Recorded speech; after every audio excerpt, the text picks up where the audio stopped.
जो कि आपको 10,000 में ला के दे रंगीन मजा। इलेक्ट्रॉनिक फोकस, एकदम इलेक्ट्रिकल फोकस। तो फाइनली दोस्तों हमारे पास आ चुका है ज़ेक्टो कंपनी का युवा एलिट प्रोजेक्टर, जो कि 10,000 रुपए में बहुत ही बढ़िया स्पेसिफिकेशंस ऑफर कर रहा है। तो आइए खोलते हैं इसका बॉक्स और करते हैं इन डेप्थ टेस्टिंग। कोई वायर्स नहीं दी इसके साथ। अब ये जोश जोश में आके फेंक तो दिया था इधर उधर, बता। तो इस साइड तो कुछ नहीं है, इस साइड अलग से सेगमेंट बना रखा है इसका। अब ये कट आउट है, इसको निकालो, इसके अंदर है सारी वायर्स और रिमोट। तो अब करते हैं इसके बॉक्स कंटेंट के बारे में बात। तो सबसे पहले एक वारंटी कार्ड मिल जाता है, तो इसको स्कैन करके कर लो वारंटी फटाफट अपनी डिवाइस की। पावर कार्ड मिल जाती है और उसके साथ एक HDMI केबल मिल जाती है। और साथ ही साथ एक पुराने टीवी नहीं आते थे आपके जिसमें रेड, ये येलो और वाइट लगती थी केबल, और साथ ही साथ इसके साथ एक ये है, इसको आप प्रोजेक्टर में कनेक्ट करोगे। और ये AV आजकल कौन यूज़ करता है, लेकिन दी है तो चलो ठीक है। और साथ ही साथ इसका रिमोट मिल जाता है हमारे पास, क्योंकि अच्छी क्वालिटी है इसकी, डिसेंट क्वालिटी है, ध्यान रखो। साथ में इसके पीछे कोई सेल नहीं दिया ना इसके साथ, करो सेल ऑर्डर।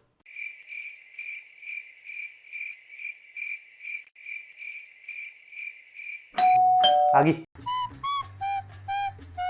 तो आइए बात करते हैं अपने मेन डिवाइस के बारे में, यानी कि प्रोजेक्टर के बारे में। तो फ्रंट में इसके आपको जो LCD जिसके थ्रू प्रोजेक्ट होता है उसके ऊपर एक प्रोटेक्शन लगी होती है। तो पहले उतार के वो फ्रंट साइड पे, ये उतार के साइड पे रख दिया आपने। तो ये प्रोजेक्शन के लिए इसके थ्रू प्रोजेक्ट होता है। इसके साथ ये रिमोट के लिए इसके थ्रू चलेगा, फ्रंट पे भी दिया हुआ है और बैक साइड पे भी दिया हुआ है। और टॉप पे एक पावर ऑन ऑफ बटन है, इसके थ्रू ये प्रोजेक्टर ऑन ऑफ होएगा। और इसके लेफ्ट साइड पे हमें पोर्ट्स मिल जाते हैं, जैसे इस साइड USB 1 का पोर्ट है, साथ में हेडफोन जैक है, AV का पोर्ट है जिसके थ्रू वो पुराना वाला टीवी लगेगा, और साथ में 2 HDMI के पोर्ट है और USB 2। और इसकी खास बात ये है कि इसकी USB के थ्रू भी आउटपुट ले सकते हो आप, लेकिन उसके लिए आपको USB to HDMI कन्वर्टर चाहिए, या केबल चाहिए, वो दोनों में से आप कोई भी चीज़ ले आओ। USB to HDMI चाहिए जिसके थ्रू ये प्रोजेक्ट हो जाएगा। और साथ ही साथ इसमें यहाँ पे वेंटिलेशन के लिए वेंट्स मिले हुए हैं, और साथ ही साथ एक 5 वॉट का स्पीकर भी है इसके नीचे वाली साइड। और साथ में ये एलिवेशन के लिए दिया हुआ है, थोड़ा सा टिल्ट होके दिखे हमारी दीवार पे। और इसकी बिल्ड क्वालिटी अच्छी खासी लग रही है मेरे को, इतना खासा सा वो नहीं लगा, अच्छी खासी बिल्ड क्वालिटी, ऐसे स्टडी फील हो रहा है, ऐसे चीप क्वालिटी का नहीं लग रहा। तो देखो मैंने अपना प्रोजेक्टर अपने लैपटॉप से कनेक्ट कर लिया और 2 ट्यूबलाइट्स जली है हमारे रूम में, और अभी भी इनफ विजिबिलिटी है कि हमें सब कुछ दिख रहा है। ये देखो जो ऊपर से टेक्स्ट छोटा है और यहाँ पे भी जो छोटा छोटा टेक्स्ट है सब विजिबल हो रहा है। तो अब हम लाइट बंद करते हैं और देखते हैं कैसी परफॉर्मेंस आ रही है। वीडियो क्वालिटी और इमेज क्वालिटी के बारे में बात करें तो देखो कितनी क्रिस्प इमेज आ रही है, बिल्कुल सब क्लैरिटी से दिख रहा है सब कुछ, कोई लैग और वो जो मतलब ब्लरनेस वगैरह है कोई नहीं आ रही। और 10,000 रुपए में आपको 1080p नेटिव डिस्प्ले दे रहा है ये, जो कि बहुत बड़ी बात है। और साथ ही साथ एक दिक्कत मेरे को ऐसी थी कि इसकी जो Amazon पे है जो इमेजेस है उस पर 4K लिखा हुआ है। अब मेरे को नहीं पता, वो मेरे को दिक्कत है, मेरे को समझ नहीं आई, क्योंकि इसकी सेटिंग में कोई चेंज करने वाला है नहीं। और इस पे कनेक्ट कर रहा हूँ डायरेक्टली तो 1080p ही चल रही है। अब इस पे 4K है कि नहीं वो मेरे को पता नहीं, कोई यूज कर रहा है तो कमेंट सेक्शन में बता दो। तो 100 से 150 इंच के बीच में नॉर्मली आप यूज करोगे, उससे ऊपर जाओगे भी नहीं, और इससे ऊपर इतना ठीक भी नहीं रहता, इतनी बड़ी आप कहाँ से लाओगे लेंस।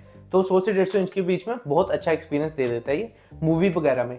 लेकिन अगर आप जैसे टिल्ट एडजस्ट करते हो ना आप, तो लेकिन ऊपर अगर आप ठीक करने जाओगे, मतलब फोकस करने जाओगे, तो ऊपर ठीक आ जाता है, नीचे थोड़ा सा ब्लर हो जाता है। तो देखो जैसे मैं आपको स्टार्टिंग में बता रहा था ना कि अगर आप जो टिल्ट एडजस्टमेंट करते हो आपकी, तो थोड़ा सा ब्लरनेस आ जाती है। तो मैं आपको दिखाता हूँ, जैसे अभी मैंने इसको फोकस में ले लिया, सेंटर में बिल्कुल फोकस में आ रही है। तो देखो ये जो साइड पे डेट और टाइम जो लिखा हुआ है बिल्कुल क्रिस्प आ रहा है इस टाइम पे। लेकिन ये देखो ये जो कोस्टा लिखा है इन 4K 60 FPS लिखा है ना, और ये YouTube हल्का सा ब्लर है। आपको वीडियो में पता चल रहा कि नहीं चल रहा पता नहीं, लेकिन हल्का सा यहाँ पे ब्लर आ रहा है हल्का सा। तो ऐसा कोई दिक्कत नहीं है, लेकिन मेरे को थोड़ा सा लगा तो मैंने बता दिया आपको।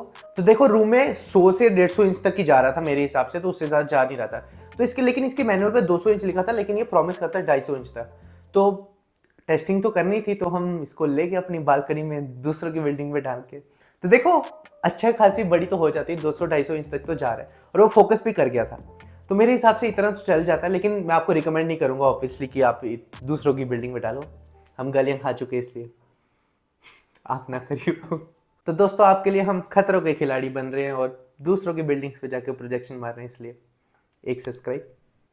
तो देखो अब इसकी UI के बारे में बात करें तो एकदम क्लीन UI है, फालतू के एप्स हैं नहीं इसमें, बिल्कुल बेसिक दिया। जैसे हमने जो पेन ड्राइव से मूवीज वगैरह लगाई है वो आप इससे कर सकते हो, साथ ही साथ फोटोज वगैरह असेस कर सकते हो। यहाँ पे सोर्स है कि किससे आप आउटपुट ले रहे हो, इनपुट ले रहे हो मतलब इसका। और साथ ही साथ ये सेटिंग के लिए थोड़ा बहुत है, ब्लूटूथ मोड है, इसका प्रोजेक्शन है, मतलब आपने चेंज करनी है इसकी, जो मैं आपको बोल रहा था ना टिल्ट एडजस्टमेंट, वो इसी से होती है आपकी। इसको रीसेट भी कर सकते हो आप। और इसके साथ साथ अपने सिस्टम सेटिंग्स है इसकी, इंग्लिश हिंदी जो सी भी लैंग्वेज में आपने करनी है, स्लीप टाइमर है, इसमें थोड़ा बहुत वही जो नॉर्मल में होता है। पिक्चर मोड आप सेलेक्ट कर सकते हो, आपको माइल्ड चाहिए, डायनेमिक चाहिए, कलर टेम्परेचर वगैरह भी चेंज कर सकते हो आप। और साथ ही साथ इसमें साउंड वगैरह है, साउंड भी आप सेट कर सकते हो अपने हिसाब से, आप मूवी देख रहे हो, म्यूजिक सुन रहे हो, कैसे सुन रहे हो। तो देखो जैसे इसकी यूआई क्लीन है ना बिल्कुल एकदम। इसका एक छोटा भाई भी आता है युवा गो करके, उसमें आपको बिल्ट इन नेटफ्लिक्स और प्राइम भी मिलता है। लेकिन बेसिकली पता है क्या दिक्कत है, वो इससे 2-3 हज़ार सस्ता है और उसकी यूआई में वो अच्छे से इतना काम भी नहीं करता और मैं इतना प्रेफर भी नहीं करता कि इसमें यूआई में हो। आप अगर बहुत अच्छे जाओगे तो उसमें बहुत अच्छा वर्क करता है, लेकिन ये जो 10-12 हज़ार जो बजट कैटेगरी के प्रोजेक्टर्स आते हैं ना, उसमें इतना अच्छा वर्क नहीं करता। तो मैं तो आपको यही रिकमेंड करूंगा 3,000 ऊपर डाल के आप ले लो। और इसमें 1080p नेटिव डिस्प्ले भी है और जो इसका छोटा भाई है युवा गो करके, उस पर 720p डिस्प्ले है। तो मैं आपको प्रेफर करूंगा तो आप बिल्कुल यही वाला लो, युवा गो की तरफ ना देखो, ये वाला बेटर है। और सेकंड, इसके स्पीकर्स के बारे में बात करें तो स्पीकर इसके नहीं है अच्छे, सीधी सीधी बात, इतने अच्छे नहीं है। आप उस पर इतना इंजॉय नहीं कर सकते, मतलब लाउड है स्पीकर, लेकिन और बेस और जो ट्रेबल है ना वो इतना अच्छा नहीं है। आप थोड़ा सा ना वो अजीब सी लगती है, दबी दबी आवाज लगती है। तो आप एक्सटर्नल स्पीकर या कुछ होगा आपके पास तो उसके आप, जैसे सस्ता सा भी स्पीकर आता है, जैसे मीवी का आता है और कुछ रियलमी का कुछ छोटा सा मिनी स्पीकर भी आएगा, एक रूम के लिए इनफ है वो। इसके स्पीकर पे आप रिलाई ना करो तो ठीक है। और हाँ, ये प्रोजेक्टर गेमिंग के लिए तो बिल्कुल नहीं बना, क्योंकि ये लैग करता है हर बार। आप ऐसे हो गए थोड़ा सा बंदा, तब तक आपको हेडशॉट मार भी चुका, तो गेमिंग के लिए तो नहीं है। और हाँ, थोड़ी सी लैग के बारे में बात करें तो इसका जो ब्लूटूथ लैग है ना, मतलब जो जैसे मैंने अलेक्सा लगाई थी ब्लूटूथ के साथ इसके, तो हल्का सा ना लैग आ रहा था साउंड में, ऑब्वियसली जैसे बंदा पहले बोल गया आवाज बाद में आ रही है, तो वो थोड़ा सा मेरे को लैग लगा। इसका ब्लूटूथ का कुछ इशू है, क्योंकि बाकियों के साथ अगर आप वायर्ड लगाओगे तो वायर्ड को दिक्कत नहीं है, ब्लूटूथ का थोड़ा सा इशू है, तो वो थोड़ा सा देख लेना। और इसका एक दिक्कत है, जैसे मैं इसको यूज कर रहा था क्लोज रूम में और ये हीट कर गया था, तो हल्की सी ओवर हीट करता है ये थोड़ी सी, तो आप इसको थोड़ा सा वेंटिलेटेड एरिया में रखो तो ठीक है। ऑब्वियसली इसमें एसी वगैरह हो तो एसी वगैरह या फैन वगैरह लगाओ, क्योंकि सर्दियों में आप सब कुछ बंद करके बैठ जाओगे तो ये रूम को हीट अच्छी खासी हीट कर देगा। सर्दियों के लिए तो ठीक है, लेकिन गर्मियों के लिए दिक्कत हो सकती है। तो दोस्तों अब बात करते हैं इस प्रोजेक्टर की कंक्लूजन के बारे में।